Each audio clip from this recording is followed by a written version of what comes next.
날마다 행복한 묵상 29번째 주 성경의 인물 엘리야 세 번째 이야기입니다. 우리 함께 나눌 말씀은 열왕기상 19장에 있는 말씀입니다. 제가 일부를 이렇게 수치해서 말씀을 봉독해 드리겠습니다.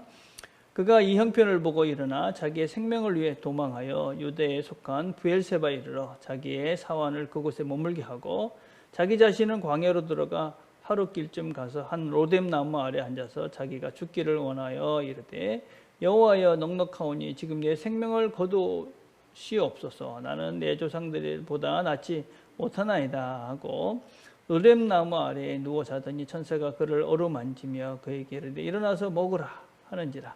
본즉 머리맡에 숯불에 구운 떡과 한 병 물이 있더라. 이에 먹고 마시고 다시 누웠더니 여호와의 천사가 또 다시 와서 어루만지며 이르되 일어나 먹으라. 내가 갈 길을 다 가지 못할까 하노라 하는지라. 이 일어나 먹고 마시고 그 음식물에 힘을 의지하여 40주 40야를 가서 하나님의 산 호렙에 이르니라. 여호와께서 이르시되 너는 나가서 여호와 앞에서 산에 서라 하신지라. 여호와께서 지나가시는데 여호와 앞에 크고 강한 바람이 산을 가르고 바위를 부수나 바람 가운데 여호와께서 계시지 아니하며 바람 후에 지진이 있으나 지진 가운데서도 여호와께서 계시지 아니하며 또 지진 후에 불이 있으나 불 가운데도 여호와께서 계시지 아니하더니 불 후에 세밀한 소리가 있는지라. 18절입니다. 그러나 내가 이스라엘 가운데 7,000명을 남기리니 다 바알에게 무릎을 꿇지 아니하고 다 바알에게 입맞추지 아니한 자니라.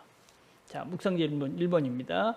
바알 선지자와의 싸움에서 승리한 후 엘리야의 상태는 어떠합니까?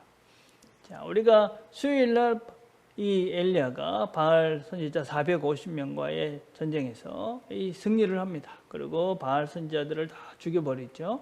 자, 그러고 난 다음에 위대한 승리를 거뒀는데, 근데 지금은 엘리야는 지금은 도망을 하고 있습니다. 왜냐하면 이세벨이 자기가 섬기던 그런 우상을 섬기던 그 선지자들을 다 죽여버렸기 때문에 내가 엘리야를 죽여버리겠다 그렇게 이야기를 하니까 엘리야가 지금 도망을 가고 있는 것입니다. 이런 위대한 승리가 있다고 해서 그 다음에 모든 것들이 다 잘 되는 것은 아닙니다. 여전히 우리에게는 인생이라는 것은 그런 승리도 있지만 그 승리 뒤에도 여전히 또 다른 문제는 이어질 수밖에 없는 것이 우리 인생이다 하는 것입니다. 여전히 이세벨은 힘이 있고 아합은 왕입니다. 그래서 여전히 그들은 이 엘리야를 힘들게 하고 괴롭게 합니다. 그래서 자신을 죽이려는 이 이세벨을 피해서 도망을 하는데 어느 상태까지 갔느냐. 하나님 내가 죽었으면 좋겠습니다.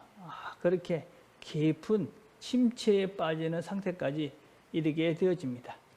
자, 여러분 우리가 인생을 살면서 그런 시간들이 있을 수 있습니다.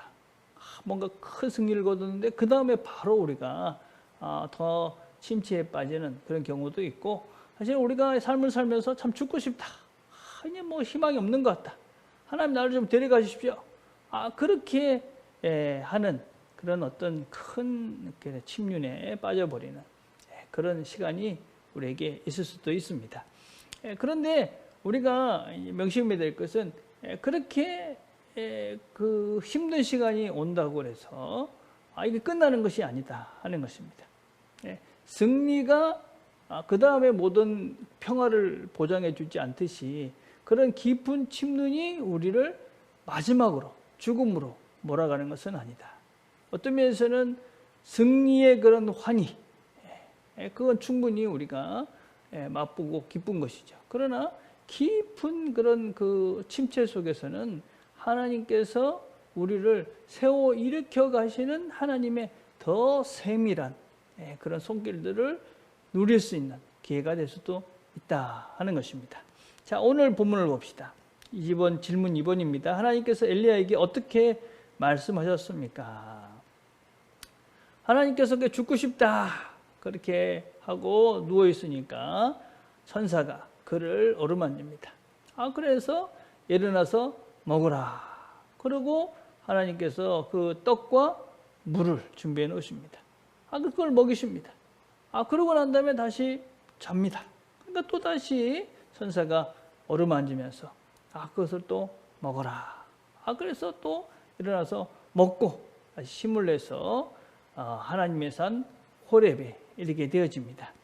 어떤 면에서 이런 모습들이 우리의 신앙의 여정이다라고 할 수 있습니다. 우리가 상심할 수밖에 없죠. 그러면 그 시간이 상심으로 끝나는 것이 아니라 하나님의 손길을 누릴 수 있는 시간이 되는 거죠. 하나님께서 우리에게 먹이시는 거죠. 괜찮다, 할 수 있다. 그래서 결국은 하나님께서 원하시는 자리로 이끌어 가시는 것이 하나님이신 겁니다. 그래서 하나님께서 우리를 이끌어 가신다, 우리를 포기하지 않는다, 그런 믿음이 있다면 우리가 어떤 상황에서도 낙담하고 낙심할 필요가 없는 것이죠. 여러분 혹시라도 힘든 순간 속에 있으신 분들이 계시다면 하나님께서 나를 만져주시는 하나님의 손길이, 천사가 나에게 오는 시간이구나, 그런 기대하는 마음으로 하나님의 손길들을 기대하시고 기도하시기를 바랍니다. 자, 3번입니다. 하나님께서 엘리야에게 말씀하신 세미한 음성의 내용은 무엇입니까? 하나님께서 이 하나님의 산 호렙으로 엘리야를 인도하고 거기 이제 광야의 산 앞에 세우게 합니다. 그러고 난 다음에 강한 바람, 또 지진, 불, 이런 것들을 다 지나가게 합니다. 사실 이게 하나님의 임재의 상징들이죠. 그런데 그 속에서도 아무 하나님의 음성이 들리지 않습니다. 그런데 하나님께서 그에게 세미한 아주 작은 음성으로 엘리야에게 말씀하십니다. 여러분, 왜 하나님께서 이렇게 세미한 아주 작은 음성으로 그에게 말씀하셨을까요?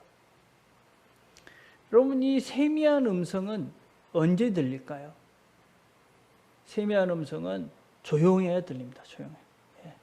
환경도 조용해야 되고, 제일 중요한 것은 내 자신이 조용해야, 내 자신이 마음이 조용해야 그 소리가 들리는 거죠.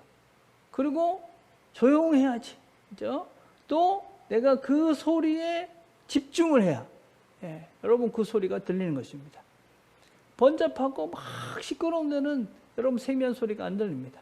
그렇죠? 내 마음이 막 번거로우면 또 그런 소리가 안 들리는 겁니다. 그죠? 내가 조용한데 엉뚱한데 신경을 쓰고 있으면 소리가 들리지 않습니다.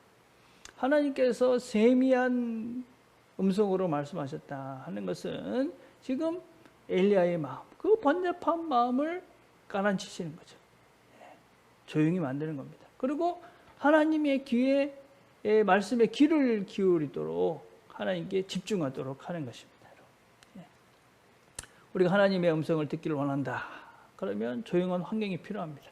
또 내 마음을 먼저 여러분 가라앉히고 조용히 해야 됩니다. 그리고 하나님께 집중할 때 우리가 하나님께서 원하시는 말씀을 들을 수 있는 것이죠. 자, 그러고 난 다음에 이 하나님께서 이 엘리야에게 두 가지를 말씀합니다. 무엇보다도 하사엘에게 기름을 부어서 아람 왕이 되게 하고, 또 예후에게 기름을 부어서 이스라엘 왕이 되게 하고, 그리고 엘리사에게 기름을 부어 가지고 네 후사로 삼아라, 그렇게 이제 얘기를 하고 있습니다. 그래서 하나님께서 이제 이 엘리야를 통해서 여전히 계속 일을 해가시고 앞으로도 계속 일하실 것을 보여주고 있는 것이죠. 아니, 하나님께서 그 엘리야에게 나타나서 내가 그냥 그 이세벨도 없애버리고 아합도 없애버릴 것이다, 그렇게 하지 않고 무슨 생뚱맞게 예후에게 이렇게 뭐 이스라엘 왕으로 삼게 하고, 또 하사엘에게 뭐 아람 왕으로 세우게 하고, 왜 그런 말씀을 하셨을까? 그럼 하나님께서 여전히 세상을 통치하신다, 이 왕들을 세워가는 것이 나다, 그 얘기를 하시는 겁니다. 내 생각에는 그 나쁜 놈들 다 죽여버리면 좋겠는데 그건 하나님 뜻이 아니다는 것이죠. 우리가 생각하는 방법이 아닌 것입니다. 하나님은 여전히 하나님의 방법으로 이 백성들을 다스려 가시고 이 백성들을 통치해 가신다, 그걸 지금 엘리야에게 가르쳐주고 있는 것입니다.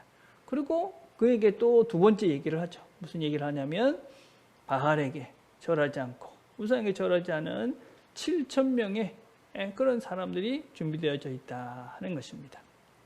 여러분, 너를 위해서 너와 함께 이 길을 같이 갈 동지들이 있다, 그렇게 지금 말씀을 하는 것이죠.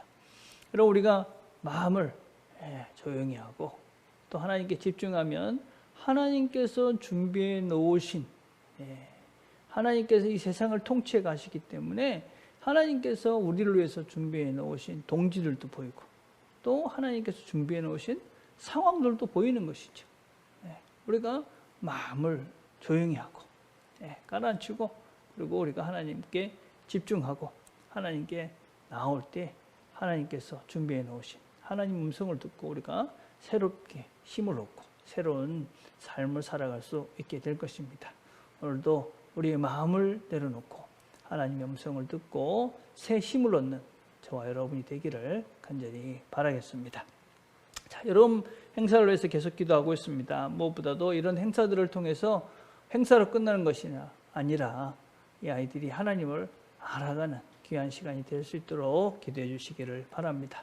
혹시 여러 가지 행사들 가운데 어려움이 생기지 않도록 안전한 시간이 될 수 있도록 기도해 주시기를 바랍니다. 기도하겠습니다. 하나님 아버지 감사합니다. 오늘도 우리가 함께 말씀을 들었습니다. 하나님께서 세미하게 우리에게 늘 말씀하십니다. 하나님 말씀하시는 것에 우리가 귀를 잘 기울이고 하나님의 뜻대로 순종함으로 우리의 날마다의 삶들이 하나님의 실제적인 인도하심과 하나님의 이끌어 가심을 경험하며 누려가는 날이 되도록 은총을 베풀어 주시옵소서. 예수님의 이름으로 기도드립니다. 아멘.